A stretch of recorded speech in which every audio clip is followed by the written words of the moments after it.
Seja bem-vindo ao nosso canal Ouvidos na Leitura. Leitura Memórias Póstumas de Brás Cubas. Capítulo 7. O delírio. Que me conste, ainda ninguém relatou o seu próprio delírio. Faço eu, e a ciência mo agradecerá. Se o leitor não é dado à contemplação destes fenômenos mentais, pode saltar o capítulo, vá direito à narração. Mas, por menos curioso que seja, sempre lhe digo que é interessante saber o que se passou na minha cabeça durante uns 20 a 30 minutos. Primeiramente, tomei a figura de um barbeiro chinês, bojudo, destro, escanhoando um mandarim, que me pagava o trabalho com beliscões e confeitos, caprichos de mandarim. Logo depois, senti-me transformado na Suma Teológica e São Tomás, impressa num volume, e encadernada em marroquim, com fechos de prata e estampas. Ideia esta que me deu ao corpo a mais completa imobilidade. E ainda agora me lembra que, sendo as minhas mãos os fechos do livro, e cruzando-as eu sobre o ventre, alguém as descruzava, Virgília de certo. Porque a atitude lhe dava a imagem de um defunto. Ultimamente, restituído à forma humana, vi chegar um hipopótamo, que me arrebatou. Deixei-me ir, calado, não sei se por medo ou confiança, mas, dentro em pouco, a carreira de tal modo se tomou vertiginosa, que me atrevi a interrogá-lo, e com alguma arte lhe disse que a viagem me parecia sem destino. Engana-se, replicou o animal, nós vamos à origem dos séculos. Insinuei que deveria ser muitíssimo longe, mas o hipopótamo não me entendeu ou não me ouviu, se é que não fingiu uma dessas coisas, e, perguntando-lhe, visto que ele falava, se era descendente do cavalo de Aquiles ou da asna de Balaão, retorquiu-me com um gesto peculiar a estes dois quadrúpedes, abanou as orelhas. Pela minha parte, fechei os olhos e deixei-me ir à aventura. Já agora não se me dá de confessar que sentia umas tais ou quais cócegas de curiosidade, por saber onde ficava a origem dos séculos, se era tão misteriosa como a origem do Nilo, e sobretudo se valia alguma coisa mais ou menos do que a consumação dos mesmos séculos. Tudo isto reflexões de um cérebro enfermo. Como é a de olhos fechados, não vê o caminho, lembra Mesoque a sensação de frio aumentava com a jornada, e que chegou uma ocasião em que me pareceu entrar na região dos gelos eternos. Com efeito, abri os olhos e vi que o meu animal galopava numa planície branca de neve, com uma ou outra montanha de neve, vegetação de neve, e vários animais grandes e de neve. Tudo neve, chegava a gelar-nos um sol de neve. Tentei falar, mas apenas pude grunhir esta pergunta ansiosa. Onde estamos? Já passamos o Éden. Bem, paremos na tenda de Abraão. Mas se nós caminhamos para trás? Redarguiu motejando a minha cavalgadura. Fiquei vexado e aturdido. A jornada entrou a parecer-me enfadonha e extravagante, o frio incômodo, a condução violenta, e o resultado impalpável. E depois, cogitações de enfermo. Dado que chegássemos ao fim indicado, não era impossível que os séculos, irritados com lhes devassarem a origem, me esmagassem entre as unhas que deviam ser tão seculares como eles. Enquanto assim pensava, íamos devorando o caminho, e a planície voava debaixo dos nossos pés, até que o animal estacou, e pude olhar mais tranquilamente em torno de mim. Olhar somente, nada vi, além da imensa brancura da neve, que desta vez invadira o próprio céu, até ali azul. Talvez, a espaços, me aparecia uma ou outra planta, enorme, brutesca, meneando ao vento as suas largas folhas. O silêncio daquela região era igual ao do sepulcro. Dissera-se que a vida das coisas ficará estúpida diante do homem. Caiu do ar? Destacou-se da terra? Não sei, sei que um vulto imenso, uma figura de mulher me apareceu então, fitando-me uns olhos rutilantes como o sol. Tudo nessa figura tinha a vastidão das formas selváticas, e tudo escapava à compreensão do olhar humano, porque os contornos perdiam-se no ambiente, e o que parecia espesso era muita vez diáfano. Estupefato, não disse nada, não cheguei sequer a soltar um grito, mas, ao cabo de algum tempo, que foi breve, perguntei quem era e como se chamava, curiosidade de delírio. Chama-me natureza ao Pandora, sou tua mame tua inimiga. Ao ouvir esta última palavra, recuei um pouco, tomado de susto. A figura soltou uma gargalhada, que produziu em torno de nós o efeito de um tufão. As plantas torceram-se e um longo gemido quebrou a mudez das coisas externas. Não te assustes, disse ela, minha inimizade não mata, é sobretudo pela vida que se afirma.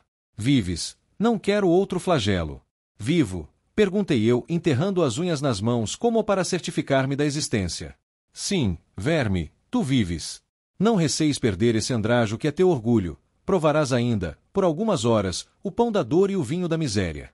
Vives, agora mesmo que ensandeceste, vives, e se a tua consciência reolver um instante de sagacidade, tu dirás que queres viver. Dizendo isto, a visão estendeu o braço, segurou-me pelos cabelos e levantou-me ao ar, como se fora uma simples pluma. Só então, pude ver-lhe de perto o rosto, que era enorme. Nada mais quieto, nenhuma contorção violenta, nenhuma expressão de ódio ou ferocidade. A feição única, geral, completa, era a da impassibilidade egoísta, a da eterna surdez, a da vontade imóvel. Raivas, se as tinha, ficavam encerradas no coração. Ao mesmo tempo, nesse rosto de expressão glacial, havia um ar de juventude, mescla de força e viço, diante do qual me sentia eu mais débil e decrépito dos seres. Entendeste-me? Disse ela, no fim de algum tempo de mútuo contemplação. Não, respondi, nem quero entender-te, tu és absurda, tu és uma fábula. Estou sonhando, de certo, ou, se é verdade que enlouqueci, tu não passas de uma concepção de alienado, isto é, uma coisa vã, que a razão ausente não pode reger nem palpar. Natureza, tu?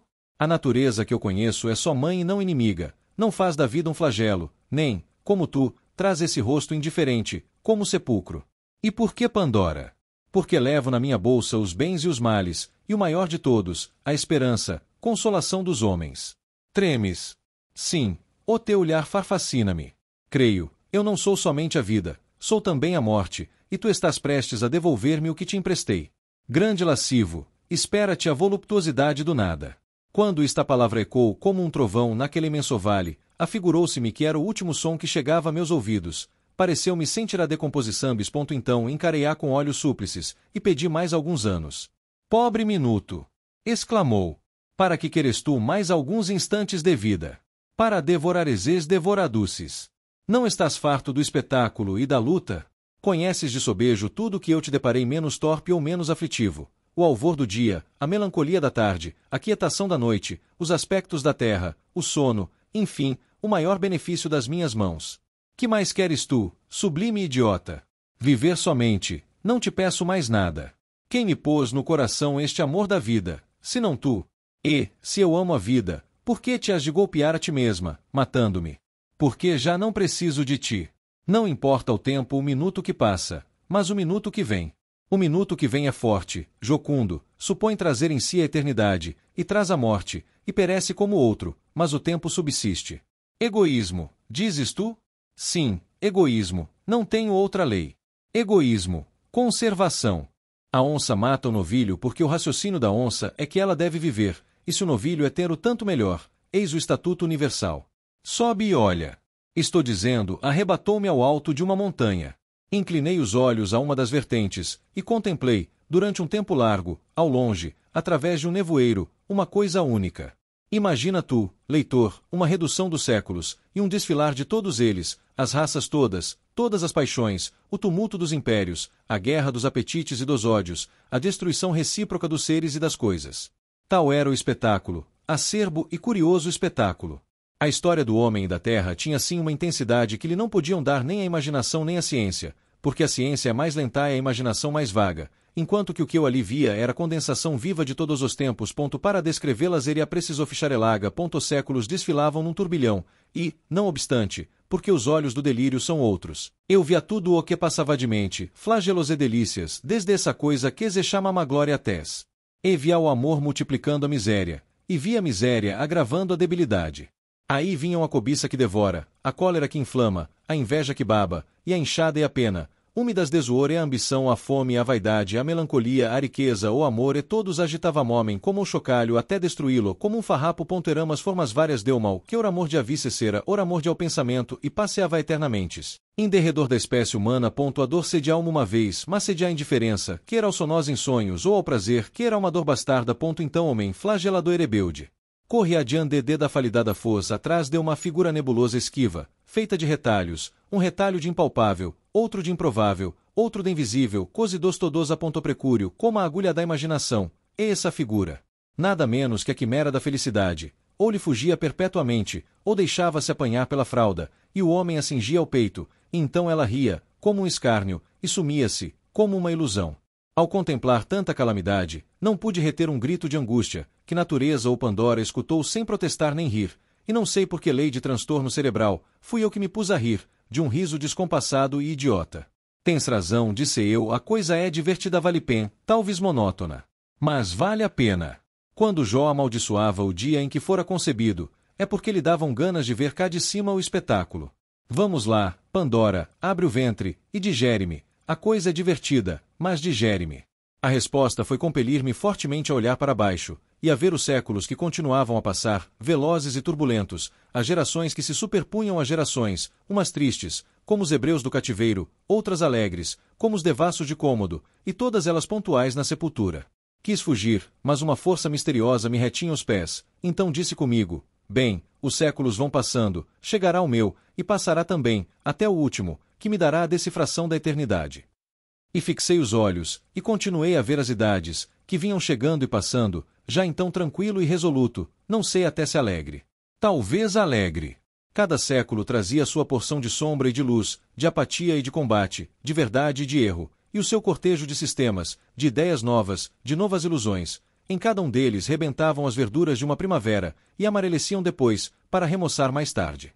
Ao passo que a vida tinha assim uma regularidade de calendário, faziam-se a história e a civilização, e o homem, nu e desarmado, armava-se e vestia-se, construía o tugúrio e o palácio, a rude aldeia e Tebas de 100 portas, criava a ciência, que perscruta, e a arte quem leva, fazia-se orador, mecânico, filósofo, corria a face do globo, descia ao ventre da terra, subia à esfera das nuvens, colaborando a Simalbramis com que entretinha. Necessidade da vida e a melancolia do desamparo. Meu olhar, enfarado e distraído, viu enfim chegar o século presente, e atrás dele os futuros. Aquele vinha ágil, destro, vibrante, cheio de si, um pouco difuso, audaz, sabedor, mas ao cabo tão miserável como os primeiros, e assim passou e assim passaram os outros, com a mesma rapidez e igual monotonia. Redobrei de atenção, fitei a vista, e enfim ver o último, mas então já a rapidez da marcha era tal, que escapava toda compreensão, ao pé dela o relâmpago seria um século. Talvez por isso entraram os objetos a trocarem-se, uns cresceram, outros minguaram, outros perderam-se no ambiente, o nevoeiro cobriu tudo, menos o hipopótamo que ali me trouxera, e que aliás começou a diminuir, até ficar do tamanho de um gato. Era efetivamente um gato. Encarei-o bem, era o meu gato sultão, que brincava à porta da alcova, com uma bola de papel. Gostou? Inscreva em nosso canal.